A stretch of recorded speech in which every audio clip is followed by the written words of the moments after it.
Recap करते हैं कुछ चीज़ों का। सबसे इम्पोर्टेंट चीज़ जो OSPF में है वो है LSA। LSA अलग अलग टाइप के होते हैं। सबसे बेसिक या इम्पॉर्टेंट LSA जो होता है वो टाइप 1 LSA होता है। इसे हम बोलते हैं राउटर LSA भी बोलते हैं। राउटर LSA ये हर राउटर जनरेट करता है। ठीक है, ये सबसे इम्पोर्टेंट LSA है। इसके अलावा और भी LSAs होते हैं। दूसरे टाइप का LSA जो है टाइप 2 LSA, वो आज अपन पढ़ेंगे। पर जितने भी LSA जो होते हैं ये कहाँ पर स्टोर होते हैं? ये लिंक स्टेट डेटाबेस में स्टोर होते हैं। लिंक स्टेट DB में स्टोर होते हैं। हर router link state database maintain करता है और दूसरे राउटर्स के साथ अपने LSA शेयर करता है। ठीक है, शेयर करने का तरीका अपन ने देख लिया है। अपन ने ये भी देख लिया है कि अगर दो राउटर हैं, राउटर 1 और राउटर 2, ये कैसे इनमें नेबरशिप और एडजेसेंसी फॉर्म होती है। नेबरशिप का मतलब होता है जब ये 2 वे स्टेट में चले जाए।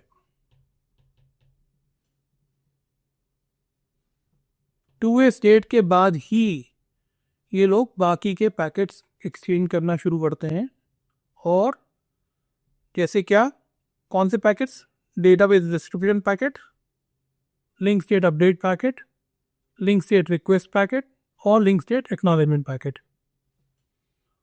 इस माध्यम से ये अपने LSA एक दूसरे के साथ सिंक्रोनाइज करते हैं। और जब दो राउटर्स के डेटाबेसेस सिंक्रोनाइज हो जाते हैं तो हम उन्हें बोलते हैं ये कंप्लीटली सिंक्रोनाइज है या फुली सिंक्रोनाइज है। इसके लिए टर्म है फुल स्टेट में है। ओके, ये हो गया। अभी तक जो कवर कराया है उसमें कोई डाउट किसी को?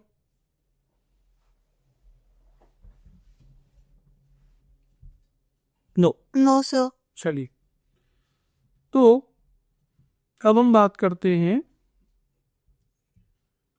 कि अगर हमारा, अभी तक हमने देखा है, हमने राउटर ऐसे कनेक्ट किए हमेशा।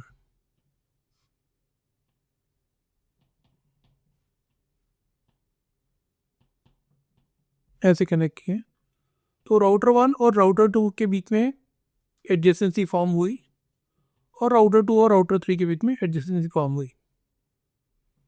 ये अभी तक हमने टोपोलॉजी लेके चले हैं।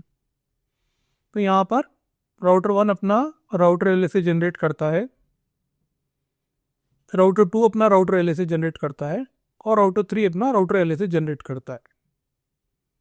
और फाइनली ये तीनों के डेटाबेस में 3 LSA मिलेंगे। 3 R1 के पास होंगे, 3 R2 के पास होंगे, 3 R3 के पास होंगे।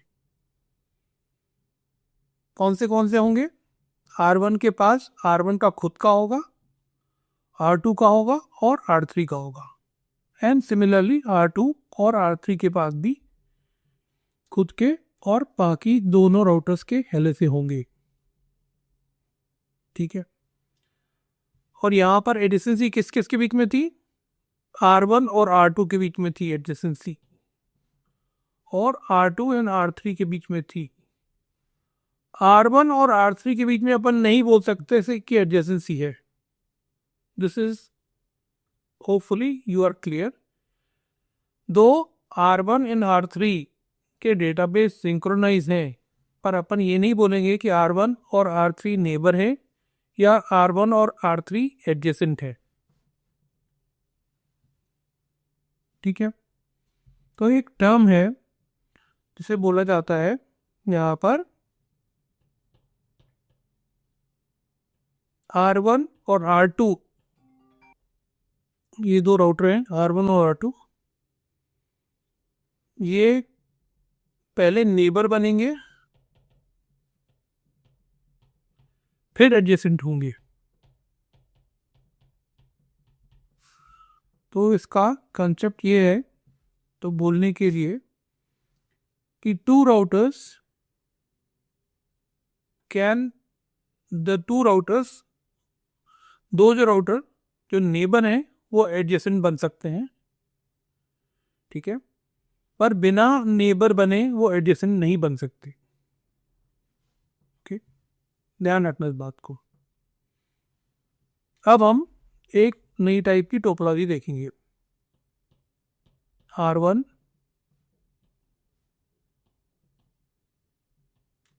स्विच, R2 और R3, ठीक है, ये एक डिफरेंट टाइप की टोपोलॉजी। यहां पर हमने एक स्विच इंट्रोड्यूस किया है बीच में। ओके, तो इस केस में अब आते हैं इसमें एक और टर्म जो होता है DR और BDR।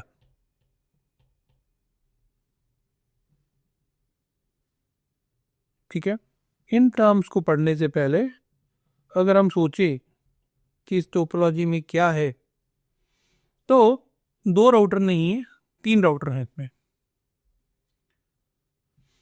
तो R1 में जैसे अपन OSPF इनेबल करेंगे तो ये अपना हेलो पैकेट भेजना शुरू करेगा। ठीक है, ये हेलो पैकेट किसको मिलेगा? R2 को भी मिलेगा और R3 को भी मिलेगा। ऐसे ही जब R2 अपना पे अपन जब इनेबल करेंगे तो R2 भी अपना हेलो भेजेगा और ये R1 को मिलेगा और R3 को मिलेगा। एंड लाइकवाइज जब अपन R3 से शुरू करेंगे तो ये R2 को मिलेगा और R1 को मिलेगा। ठीक है, इस केस में क्या होता है कि R1, R2 और R3 हर एक के साथ नेबरशिप बनाते हैं, पर हर एक एक दूसरे के साथ फुली एडजेसेंट नहीं बनता। Let me repeat, R1, R2 और R3 एक दूसरे के साथ नेबरशिप बनाते हैं, पर हर एक एक दूसरे के साथ एडजेसेंट सी नहीं बनाता। इस चीज को और अच्छे से समझते हैं।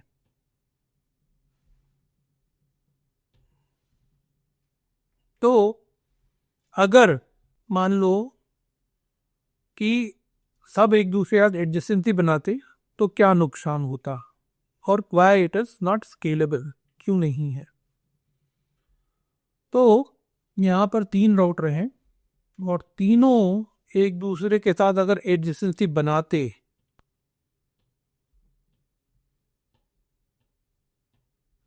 तो R1 R2 के साथ बनाता, R1 R3 के साथ बनाता, R2 R3 के साथ बनाता।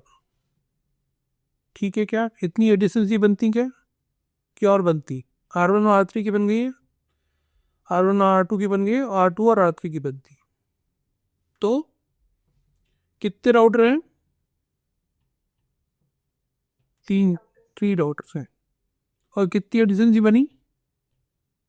तीन।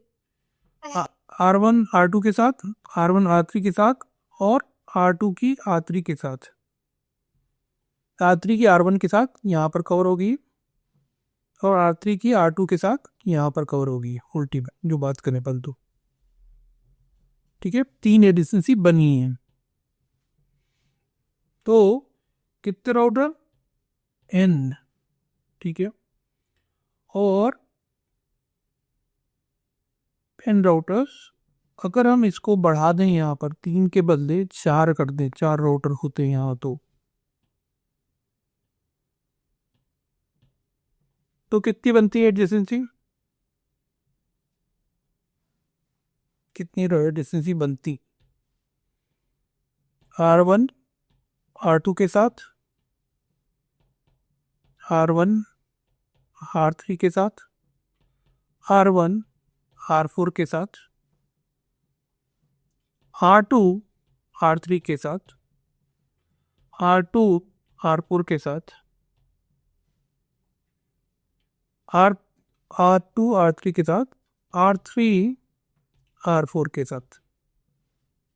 ठीक है, R2 के नज़रिए से R2 और R1 के बीच में ये हो गई, R2 और R3 के बीच में ये हो गई थी, R2 और R4 के बीच में ये हो गई थी। R3 के नज़रिए से R1 के साथ ये हो गई थी, और R3 के नज़रिए से R2 के साथ ये हो गई थी, और R3 और R4 के बीच में हो गई, और R4 के नज़रिए से R3 के साथ ये हो गई, R2 के साथ ये हो गई, और R1 के साथ ये हो गई। तो कितनी हुई? 6। तो कुछ फॉर्मूला निकल के आ रहा है क्या अपने साथ? कितने राउटर हैं? 6 राउटर हैं, और बनी कितनी? नहीं, 4 राउटर हैं, और एडिशनसी बन रही है 6। तो 2 to the power n - तो ये फॉर्मूला आप निकाल फैक्टोरियल n-1 फैक्टोरियल क्या हुआ? n-1 फैक्टोरियल क्या होता है?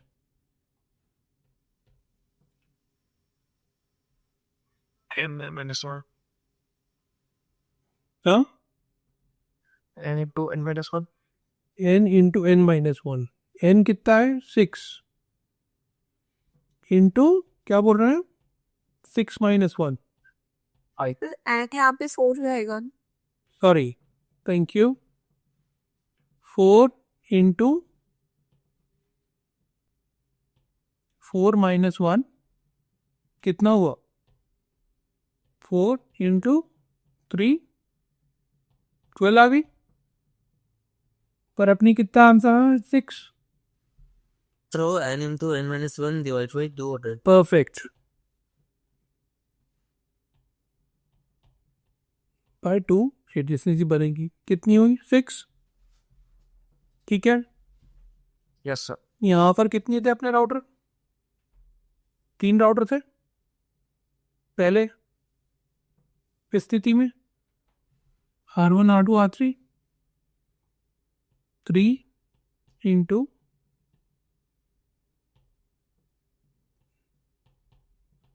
3 - 1 डिवाइड बाय 2 कितना हुआ? हाँ,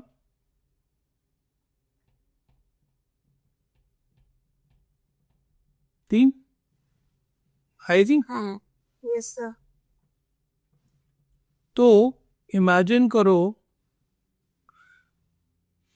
क्या कि अगर हमारे पास 10 राउटर हैं और 10 के 10 एक दूसरे के साथ एडजेसेंसी बनाने लगेंगे, तो कितनी बनेगी एडजेसेंसी?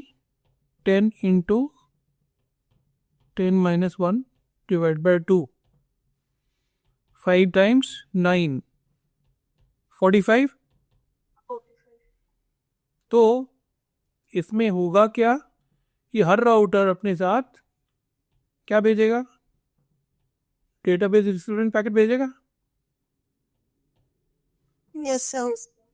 फिर वो दूसरा बोलेगा मेरे पास नहीं है, तो लिंक स्टेट अपडेट पैकेट भेजेगा, लिंक स्टेट रिक्वेस्ट पैकेट भेजेगा, फिर लिंक स्टेट अपडेट पैकेट उसका करस्पॉन्डिंग जाएगा, और फिर उसका corresponding link state acknowledgement packet जाएगा।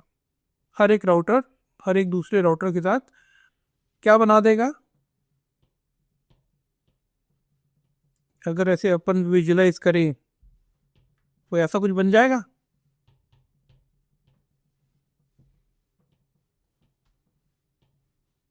हाँ, फुल इमेज बनेगा, यस सर। ऐसा बनेगा ना कुछ फुल मैश। और इसमें जो ये सब एक्सचेंज होंगी, ये सब चीज़ें जो पैकेट्स होंगे एक्सचेंज होंगे, और उसके पैकेट्स के माध्यम से LSA शेयर किए जाएंगे, और lot of resources for the routers will be consumed. उसके CPU कंज्यूम होगा, और यहाँ पर जो वायर्स के बीच में जो यूज़ होती हैं बैंडविड्थ, वो काफ़ी यूटिलाइज होगी और वेस्ट होगी, and this is not the efficient way of doing it. Understood? ये बात समझ में आई Yes. कि अगर हर एक के साथ एडजेसेंसी बनाना शुरू करेगा तो it is not an efficient way of operation. ठीक है, इसको अगर आप सोचो कि अगर आपकी क्लास में 20 बच्चे हैं तो हमेशा एक क्लास मॉनिटर डेजिग्नेट किया जाता है। ठीक है, उसे बोला जाता है कि क्लास मॉनिटर आपकी रिस्पॉन्सिबिलिटी है सबसे कॉपी इकट्ठी करने की, या कोई टीचर आती है तो क्लास मॉनिटर को, क्लास रिप्रेजेंटेटिव को बुलाते हैं और बोलते हैं ये मैंने अपने पेपर जो थे एग्ज़ाम के पेपर्स सब मैंने करेक्ट कर लिए हैं, जांच लिए हैं, इनको सब बच्चों को डिस्ट्रीब्यूट कर दो। और कई बार आपकी क्लास में क्लास रिप्रेजेंटेटिव तो होता ही है, या असिस्टेंट क्लास रिप्रेजेंटेटिव भी होता है, मॉनिटर या असिस्टेंट मॉनिटर भी होता है कि नहीं होता? तो उसकी रिस्पॉन्सिबिलिटी होती है सब काम करने की। ठीक है, तो सिमिलरली हमारा जो ये नेटवर्क बनता है इस टाइप का, तो उसमें हम लोग क्या सिलेक्ट करते हैं? मॉनिटर सिलेक्ट करते हैं और असिस्टेंट मॉनिटर सिलेक्ट करते हैं। तो मॉनिटर को हम यहाँ पर बोलते हैं डेजिग्नेटेड